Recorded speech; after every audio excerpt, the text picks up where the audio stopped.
Hi, Sandra here, the Misophonia therapist. And in today's video, I thought I would switch things around and start to encourage you all to think about having a wonderful sensory treat.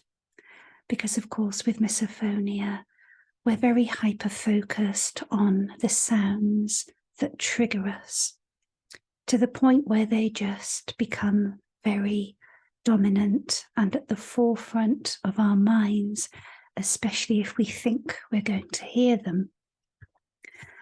And if you're very accustomed to thinking about all the sounds that make you angry or filled with rage, how about thinking about some sounds that you like? And when I interviewed people and asked this question in my own community, I had all sorts of wonderful things. Maybe you'll agree with some of these, maybe you won't, or maybe you have a few of your own. So the sound of the ocean, kittens purring, steaks sizzling on a barbecue, the sound of rainfall, the sound of birds singing, classical music, the sound of babies babbling, gurgling. Wonderful, beautiful sounds that make up so much of our sensory experience. What sounds do you particularly enjoy? And maybe focusing too on other senses as well as sounds, especially if you're exposed to the trigger sound. Is there something that you can turn your attention to? Now, for example, my favourite smell at the moment is this wonderful eucalyptus and mint candle. And I always have one lit in my therapy room because it just helps me to feel calmer. And using a different sense, such as smell, to draw your attention away from the sense of sounds you don't like, or the ones that really do trigger an extreme emotion in you, can be remarkably powerful. So obviously I've chosen a candle.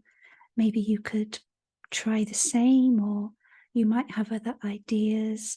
For example, having flowers or a plant that has a scent, or wearing a perfume that you like the smell of, or just the smell of fresh air coming in through an open window. Or it doesn't even have to be a scent. It could be something you can touch. Some of my clients like to bring, I don't know, those fidget toys in with them to their appointments. Maybe they just like the feel of the material or the squidginess. I'm sure you know what I'm talking about. Well, I have this wonderful, it's a paperweight, but isn't it beautiful? And it just feels incredibly soft. And it just looks beautiful when the light shines through it. So sometimes when I want to distract myself from something that's bothering me, I will just focus on my beautiful blue glass globe. So it could be anything at all. How can you use your senses to distract you, especially if you are being triggered or worried about being triggered? And how can you use your sensory experience of the world to ground you in the present moment? I really do hope this video was helpful to you. And as ever, if you have any questions for me, please don't hesitate to drop me a DM. And if you like my content, please consider subscribing or following me. And that's all for today. I'll be back tomorrow. Bye for now.